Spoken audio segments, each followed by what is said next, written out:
I accept your rejection, Alpha, and I reject you in return, rejected Omega said to Alpha King. Twilight lay heavy over the kingdom of Veirun, where the forests whispered secrets of old and shadows moved like restless spirits. The castle of the Alpha King, perched atop a jagged cliff, loomed over the land, its towers cutting sharp lines against the violet sky.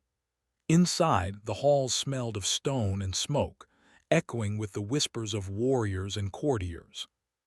Into this world of power and fear stepped Alara, a young Omega exiled from her clan. Her cloak, dark as midnight, brushed the ground as she climbed the winding path to the castle gates. She carried nothing but her resolve and a quiet anger that had been growing inside her since her banishment. The guards at the gate, large men with eyes like sharpened blades, blocked her passage immediately. "State your business," one demanded, voice rough like gravel. "I need shelter," Alara said, her voice steady, though her heart thumped fiercely. "I have nowhere else to go." A moment of silence passed, then the heavy gates creaked open. Inside, the castle breathed power. Tapestries of deep crimson and gold lined the halls, depicting battles of old kings and the victories of the Alpha line. Shadows flickered across stone walls, and the air hummed with a tension Alara could feel in her bones.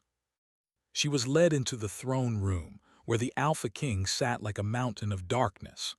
Kale, tall and broad-shouldered, with eyes like molten silver, regarded her with an intensity that made her chest tighten. His presence filled the room like the weight of the sky, and even the air seemed to bow before him. "You are far from home," Kale said, his voice calm but sharp, a blade wrapped in silk. "Why have you come here, Omega? Do you think my court a refuge for the weak?"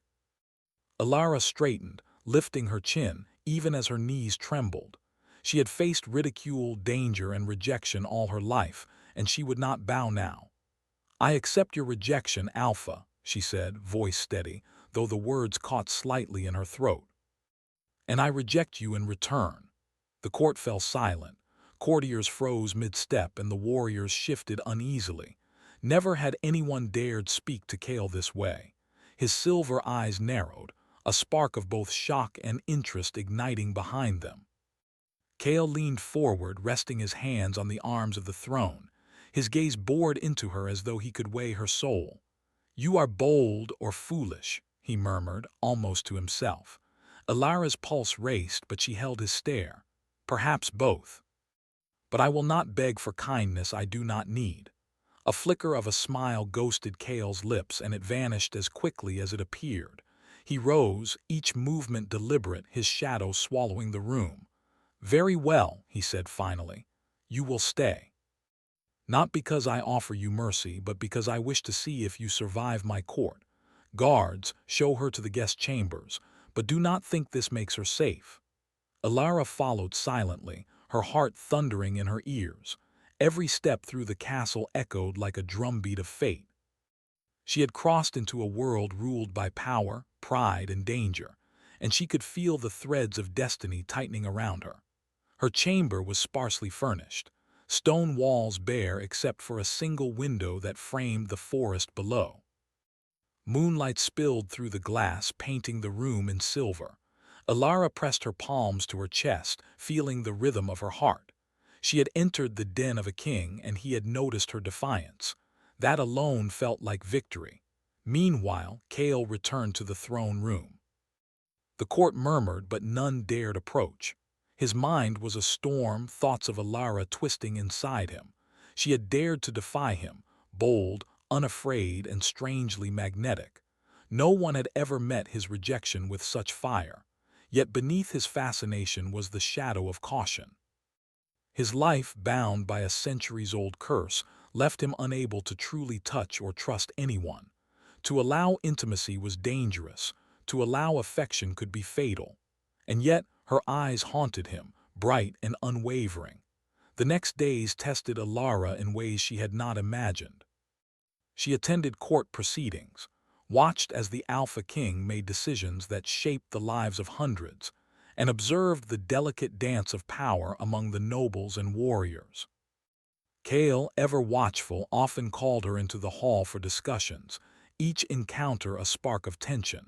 He questioned her reasoning, challenged her courage, and tested her loyalty.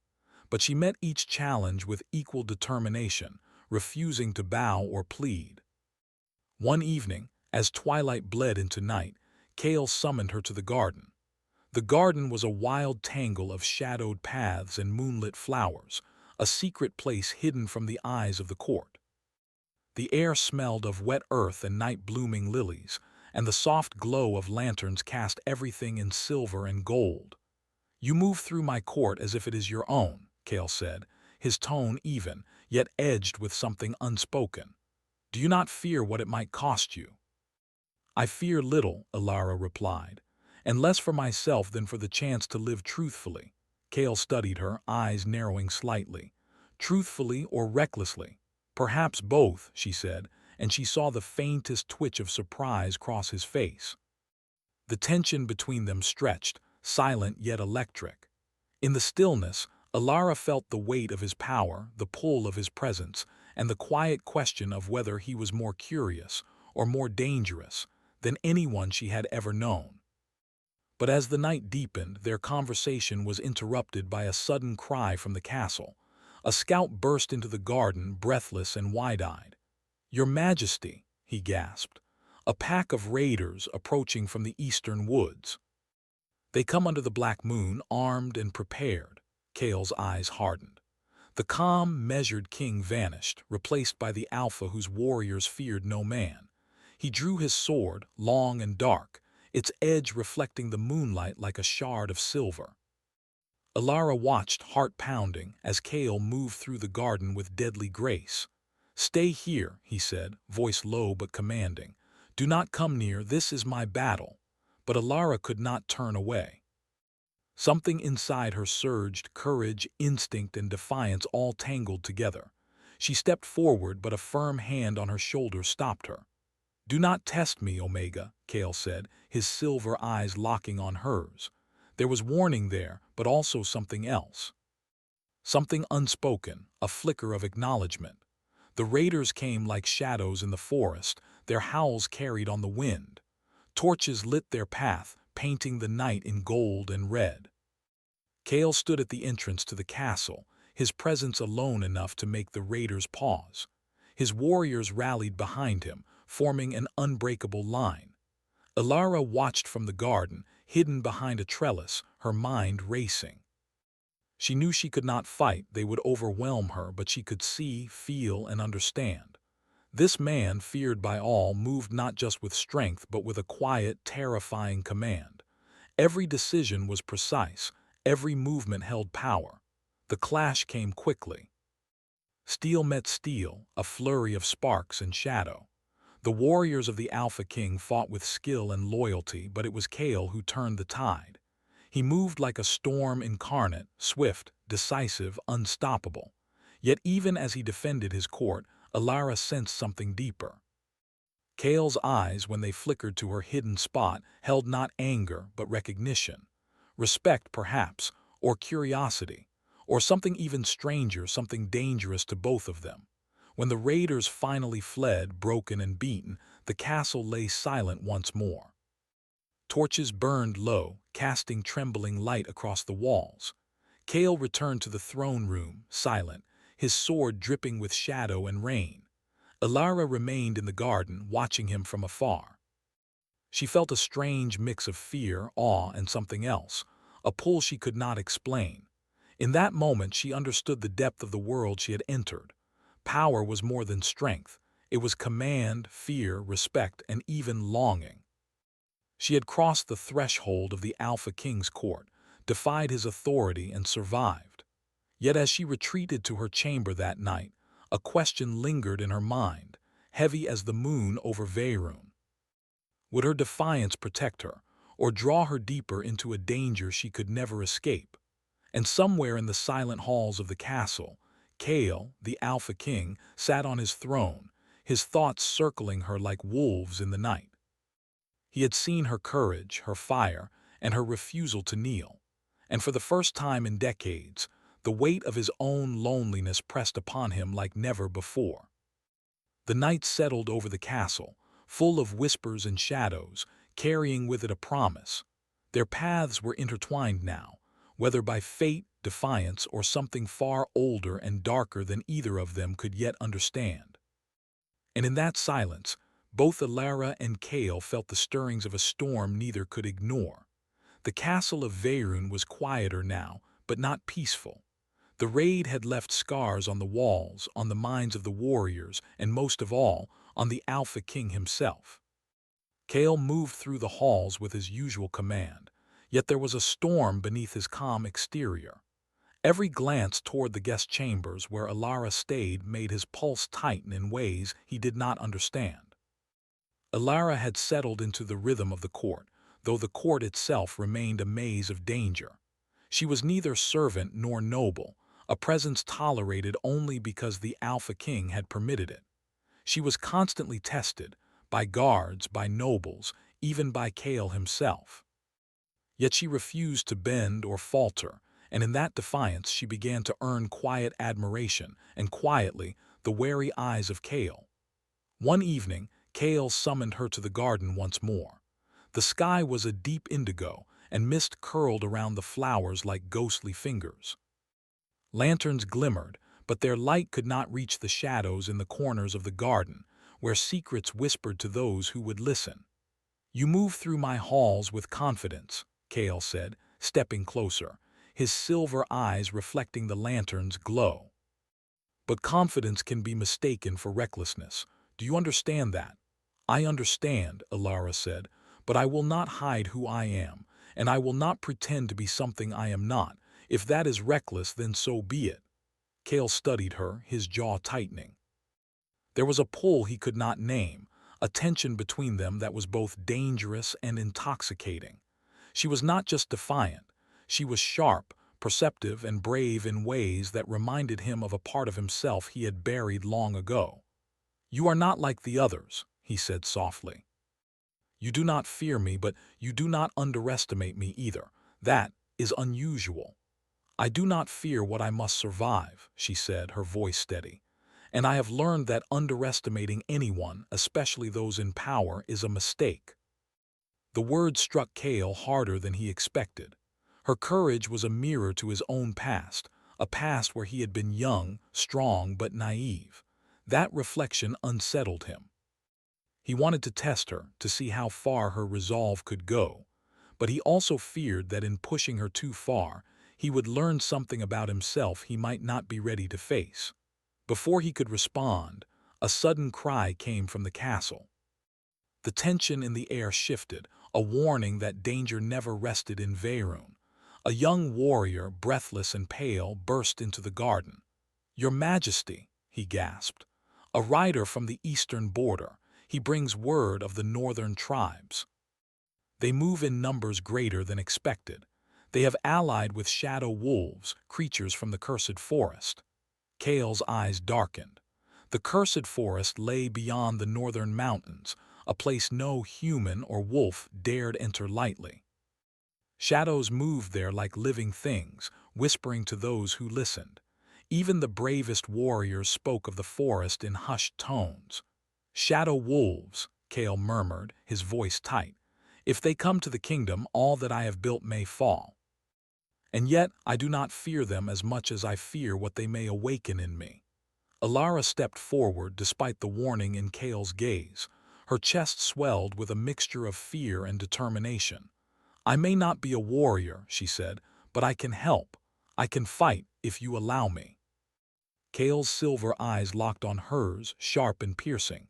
He saw the fire in her, the refusal to bend. And yet he also saw the danger, the curse that ran through his blood, the shadows that followed him like chains, and the risk of letting her step into a world too dark for her to survive. "No," he said finally. "This is my battle. You will stay here hidden. That is an order." Alara's lips pressed into a thin line. She wanted to argue, to insist, but she recognized the command in his voice. There was no room for debate, no space for compromise. Still, she could not turn away. Her heart was not made for hiding while others fought in darkness. The next days passed in a blur of preparation and tension. Kale's warriors trained, the castle was reinforced, and the northern scouts returned with reports of shadows gathering beyond the mountains. Ilara observed quietly, learning not just the strategies of war but the subtleties of Kale's mind. She saw how he carried the weight of leadership, how every decision tore at him, how his loneliness was as deep as the forests themselves. One evening, Kale called her to the library, a vast room of stone and candlelight, filled with books and scrolls that smelled of old ink and dust. "You are learning quickly," Kale said, leaning against a table, his gaze following her as she moved. "But knowledge alone does not prepare you for the darkness. It is a different kind of lesson, one you may not survive without understanding." "I am willing to learn," Ilara said, her voice firm, "even from darkness." Kale's eyes softened briefly, and he gestured to a table of ancient texts. Scrolls detailed the histories of cursed rulers, battles with shadow wolves, and the rituals that bound power to those who dared command it. "Read them," he said. "Learn the dangers of this world. And when you are ready, I may test your courage beyond words." Ilara nodded. She spent hours poring over the texts, absorbing every detail, her mind alive with strategy, history, and the whispers of magic that lingered in the margins. She felt herself growing stronger, not just in knowledge, but in the resolve that had carried her through exile. Days later, Kale approached her in the castle's hidden garden again. The moonlight was sharp, illuminating his sharp features and the tension in his posture. "You have learned quickly," he said, "faster than I expected, and yet, knowledge does not protect you from what lives in the shadows." Before she could respond, a chill wind swept through the garden, carrying the faint howl of creatures unseen. Shadows stretched along the ground like living things. Ilara's pulse quickened, but she stood her ground. Kale's hand brushed against hers, a fleeting touch meant to guide her back, yet it lingered longer than necessary. Both froze, awareness dawning between them. The curse that had shaped Kale's life, the fear of touch, of connection, rose like a warning between them. Yet in that moment both felt a spark of something dangerous and irresistible. "Do you feel it?" Kale asked, his voice low. "The shadows, they move differently tonight." "I feel them," Ilara said, "and I am not afraid, not while I understand what must be done." He studied her, a mixture of frustration, admiration, and desire flickering in his eyes. His control, his power, and his curse all warned him to keep her at a distance. Yet every instinct screamed to draw her closer, to trust her, to break the rules he had lived by for centuries. A sudden scream echoed from the castle. A shadow wolf had infiltrated the outer wall, a creature of darkness, sent by the northern tribes to test the Alpha's strength. Kale moved immediately, his body a blur of precision and power. Ilara watched, heart pounding. She had learned of the cursed forest, of the shadow wolves, of the rituals to bind or repel them, but she had never seen one move in reality. Its eyes glowed like embers, and it moved with unnatural speed, every motion both beautiful and terrifying. Kale fought the creature with unmatched skill. Each strike of his sword seemed effortless, yet calculated, as if he were part of the storm itself.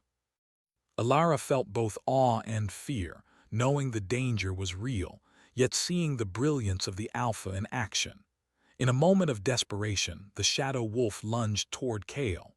Without thinking, Ilara stepped forward, raising one of the ancient scrolls as a barrier. Light flared from the symbols etched on its surface, and the creature shrieked, retreating into the night. Kale turned, silver eyes wide. He approached her slowly, not with anger, but with a cautious fascination.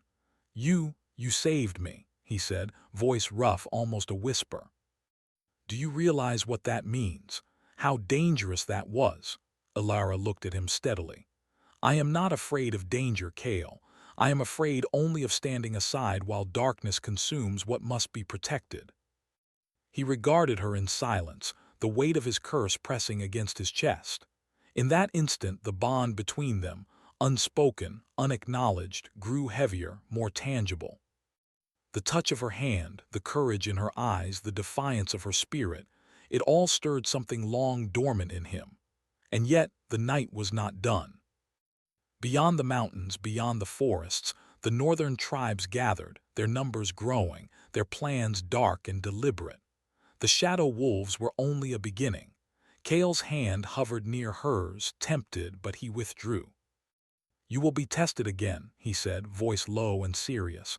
"More than once, and when the time comes you will need to choose between the safety of obedience and the peril of courage." Alara's eyes met his. "I choose courage," she said softly, yet firmly. The wind rose around them, carrying the scent of distant snow and the faint whisper of a curse older than the kingdom itself. Both felt it, though neither spoke of it, the unspoken tension between them, a pull that was stronger than command, stronger than fear. That night, as Alara returned to her chamber, she could still feel Kale's gaze following her.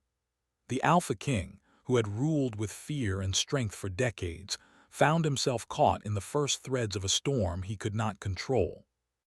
The shadows outside deepened, the castle slept uneasily, and the kingdom of Veyrun held its breath. The storm of desire, defiance, and destiny had begun, and neither the Omega nor the Alpha could yet foresee how it would end. The northern winds carried a chill that bit deeper than the cold alone. The castle of Veyrun loomed behind them as Kale and Alara rode toward the cursed forest, a place none dared enter. Trees twisted unnaturally, their bark blackened and gnarled, their roots curling like fingers reaching from the earth. A thick mist hung in the air, curling around their legs and filling the silence with an almost sentient presence. "You know this forest is no place for mortals," Kale said, his voice low, the wind tugging at his dark cloak. Silver eyes scanned the shadows ahead. "Every corner hides traps, illusions, and predators. One misstep and even I cannot save you." Alara's grip on the reins tightened. "I am not afraid," she said. "I have followed you this far. I will not turn back now." Kale's jaw tightened. She was brave, he thought. Perhaps too brave. But the fire in her eyes reminded him that courage was sometimes the only shield against darkness. They rode deeper into the forest, the world behind them swallowed by mist and shadow. Every step of the horses echoed against the twisted roots. Every distant howl of unseen creatures sounded like a warning. The curse that had bound Kale for centuries whispered through the air. It was subtle at first, a shiver that ran along the spine, a shadow that lingered just beyond vision, but it grew heavier with every step. "This forest feeds on fear," Kale said, his voice quieter now. "It shows you what you most dread and most desire." Alara's gaze flicked to him. "Desire?" she asked, curiosity threading her tone with caution. He did not answer immediately. Instead, his eyes scanned the fog, alert to every movement. "This is no ordinary danger," he said at last. "The shadow wolves you saw before, they are just servants of the forest. Here, illusions become real. Here, your mind can betray you." A shadow flickered across the trees, darker than the night itself. Both Kale and Alara froze. A low growl vibrated through the ground. The creature stepped into a small clearing, its eyes glowing red like coals, its form shifting and impossible to define. It was part wolf, part shadow, part nightmare. Alara's heart raced, but she did not flinch. She remembered the scrolls, the lessons Kale had shown her.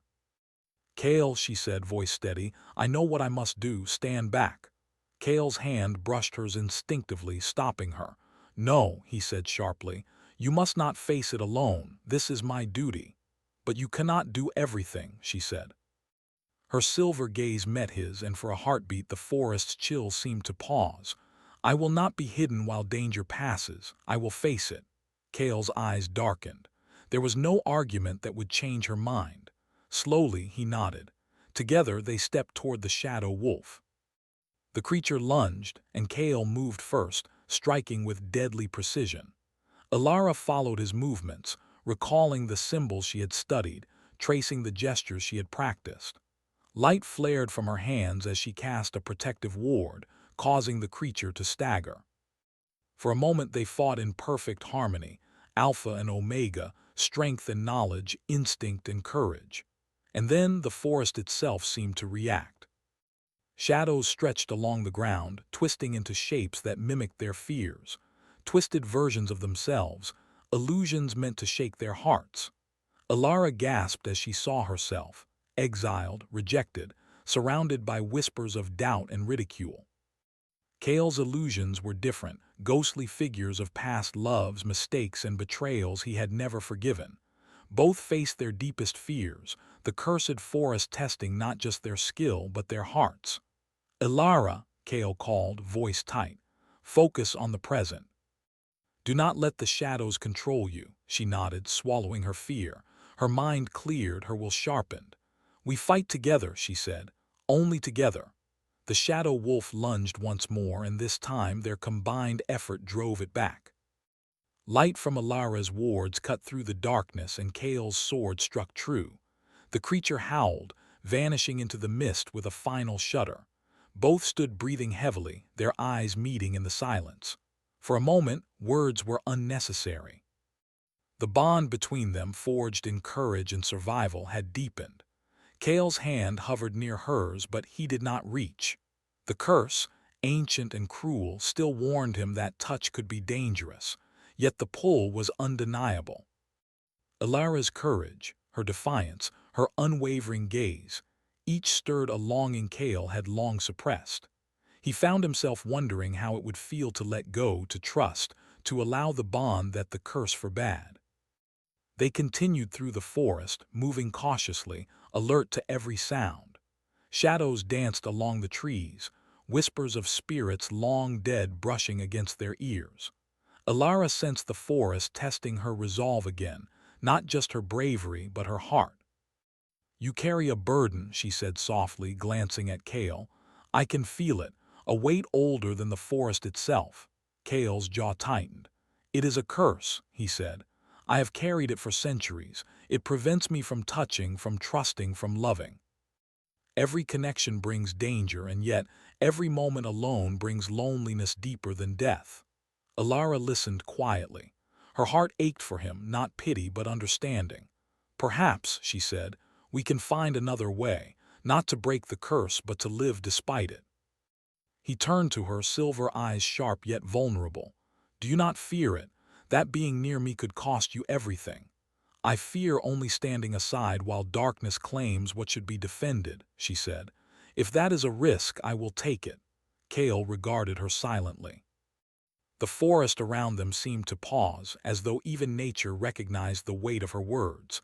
And in that pause, something shifted. The tension between them, unspoken but undeniable, tightened. A sudden movement in the mist drew their attention. A figure emerged, cloaked and silent, eyes glowing faintly. It was neither shadow nor human, a spirit of the cursed forest come to test them further. Kale stepped forward, sword raised, but Alara did not retreat. We face it together, she said, stepping beside him. The figure circled, whispering words that sounded like secrets of the past, promises of despair, and echoes of mistakes long buried. Kale's strength and skill alone would not repel it. But with Alara, they moved as one, her knowledge, his power, their courage intertwined. For hours they battled not just the creature, but the illusions, the whispers, the shadows that sought to fracture their resolve.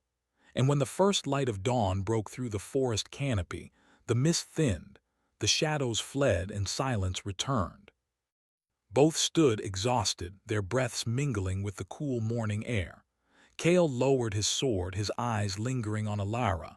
She was unharmed, though every inch of her bore the marks of fear, courage, and determination. You survived, he said quietly. Not just the forest, but yourself. And you, she asked softly, did you survive? Kale's gaze dropped to the ground. I have survived much, but not always well. I am learning now what it means to survive with someone else beside me. Alara's hand brushed against his arm, tentative, almost instinctive. Kale froze, silver eyes widening. The curse surged, a reminder of the danger of connection. Yet in that brief contact, something unspoken passed between them, A recognition, a bond, a promise neither could yet name. The forest behind them still whispered, but its hold had weakened. For the first time in centuries, Cale allowed himself to imagine a possibility, that he could trust, that he could care, that perhaps the curse was not the end of everything he had hoped for. Alara sensed the same shift. Fear had not left, but courage had grown stronger, fueled by shared danger and mutual respect. The bond between Alpha and Omega had begun to transform from defiance and command to something deeper, a connection that was tested by shadows but strengthened by trust. As they emerged from the cursed forest, the kingdom of Veyrun lay stretched before them, calm in the early morning light. Yet neither Cale nor Alara could ignore the truth. The shadows had not vanished entirely. The northern tribes still gathered, the shadow wolves still prowled, and the curse that haunted Cale still waited to test them both. And somewhere in the forest, hidden and silent, the whispers of old magic lingered, carrying a warning. The bond between Alpha and Omega was growing, and with it, a power older and darker than either had yet imagined. Alara looked at Cale, eyes steady. "We have survived together," she said. "We will face whatever comes next together." Cale met her gaze, silver eyes deep and unreadable. "Together," he agreed. The wind shifted, carrying the faintest hint of danger, and the mist rose again, curling like fingers over the land. Their journey was far from over. Darkness still waited, testing courage, hearts, and the limits of trust. Yet in the quiet aftermath of the cursed forest, for the first time, both felt a fragile spark of hope, a possibility that survival could mean more than endurance. It could mean connection, courage, and perhaps even love.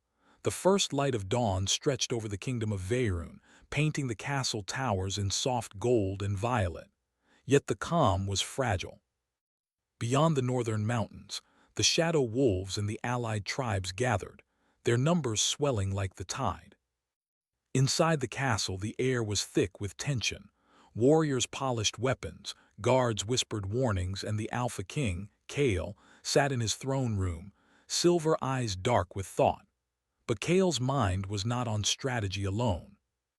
It lingered on Alara, the Omega who had challenged him, defied him, and yet stood beside him through dangers that would have crushed anyone else.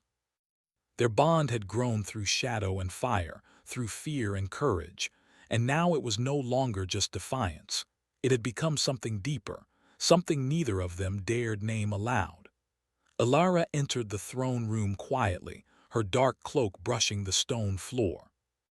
She had prepared for battle, but also for the conversation that had long been inevitable.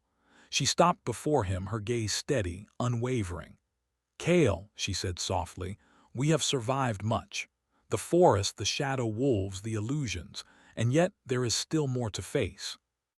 But there is something I must say before anything else." Cale rose, his presence filling the room like a storm contained. "Speak," he said, his voice low but not commanding, an invitation rather than an order. Alara inhaled slowly, gathering her courage. "I have faced rejection all my life, from my clan, from my fate. I thought I would bend to the world's cruelty, but I have learned that true courage is not submission. And I will not submit to fear or to rules that would make me less than myself." Cale's expression was unreadable, but his silver eyes reflected the flickering torches. "And what do you mean by that, Alara?" She stepped closer, unafraid. "I accept your rejection, Cale, but I do not accept it as my fate. I reject the idea that I must shrink myself to please you or to survive. I am here. I am present. I am yours or not yours, but I am not afraid of what that may cost." For a long moment, Cale said nothing.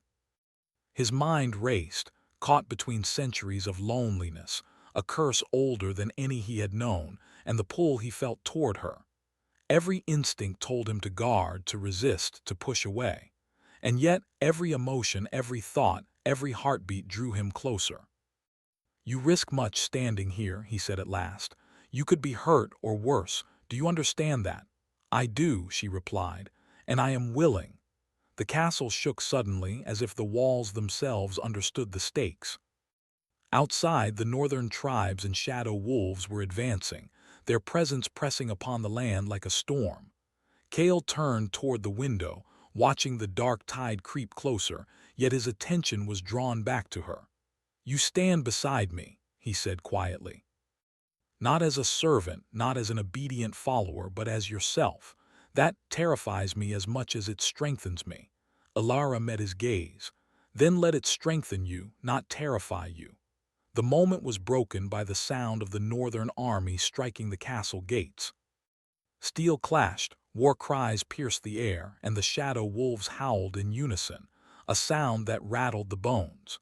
Kale moved immediately, every motion precise, every decision made with the weight of his throne and the kingdom on his shoulders.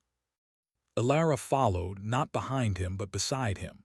She had learned much from the forest, from the shadows, from the curse itself. She carried with her wards of light, symbols of protection, knowledge of both strategy and courage. Together they were no longer simply Alpha and Omega, they were a force united. The battle began at the gates. Warriors clashed with the shadow wolves, arrows flew, and the northern tribes pressed relentlessly. Kale's sword cut through the darkness, silver glinting with power. Alara's wards flared, casting the shadows back, illuminating the battlefield with bursts of radiant light. For hours, the castle trembled, but Kale and Alara fought as one. Every glance, every gesture, every movement was a conversation of trust, courage, and connection. Neither faltered, neither gave way. And then a great shadow descended from the northern mountains, the leader of the shadow wolves, larger, darker, and more terrifying than any they had faced before. Its eyes burned like molten fire, and its roar shook the very ground. Kale stepped forward, unwavering, but he felt the curse surge in response to the threat. Touch, connection, even shared courage, these had always carried danger. And yet he realized that without her he might fail. Without Alara he might be lost.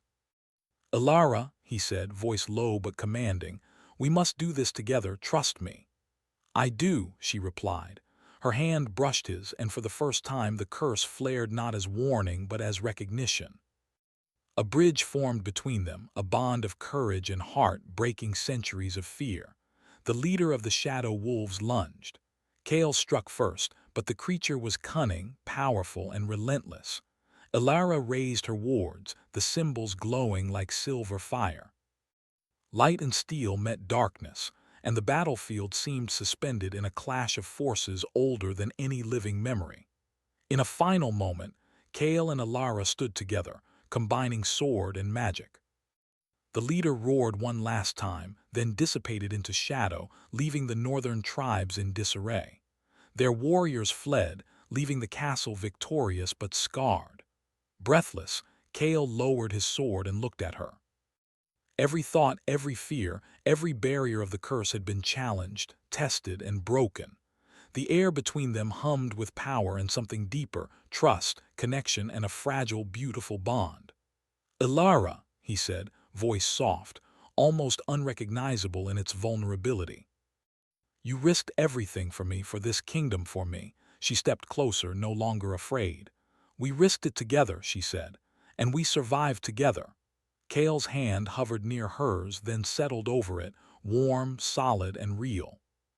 The curse surged, but instead of pain or warning, it passed through them like a river of energy, binding them not in danger but in choice. For the first time, Kale felt the curse could be endured, not broken by magic alone, but by trust, courage, and love freely given.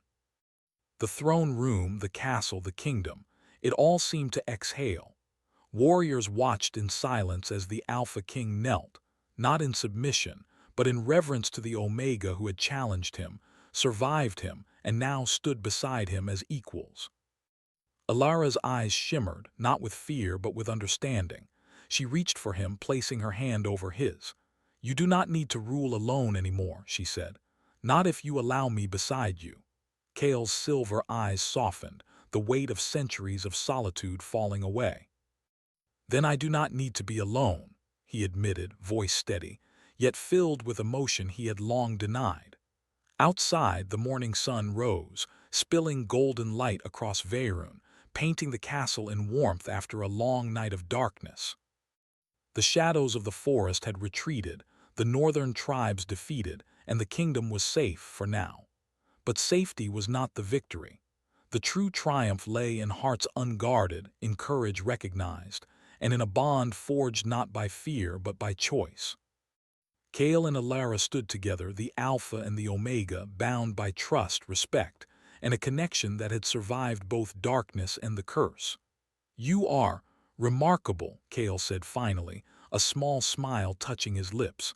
"I have never met anyone like you." "And you," Alara replied softly, "have never met someone who would trust or fight or feel as deeply as you do now." They stood in silence, hands joined, hearts beating in unison. Outside, the kingdom exhaled with them, aware only of a new dawn, unaware of the darkness that had been challenged and survived. Kale finally spoke, his voice steady but gentle. "Whatever comes next, we face it together. No curse, no shadow, no army can break what we have found." Alara nodded, her eyes bright. "Together," she echoed. The castle, once a place of fear and power alone, now held warmth and hope. The throne room, the battlements, and even the misted gardens seemed alive with the promise of a future earned, not demanded. And in the quiet, as wind whispered through the towers and banners fluttered in the early light, Kale and Alara understood a truth older than kingdoms and curses. Power alone cannot command hearts. Courage, trust, and the choice to stand beside another, this is what truly binds. For the first time in centuries, Kale felt whole. And for the first time, Alara felt not just safe, but seen, honored, and powerful in her own right. The kingdom of Veyrun had endured darkness, and in its people's triumph, a new legend began. The Alpha and the Omega, tested by curse and shadow, had forged a bond stronger than fear, brighter than any magic, and deeper than any power. They looked toward the horizon, the future uncertain, yet unafraid. Together they could face anything.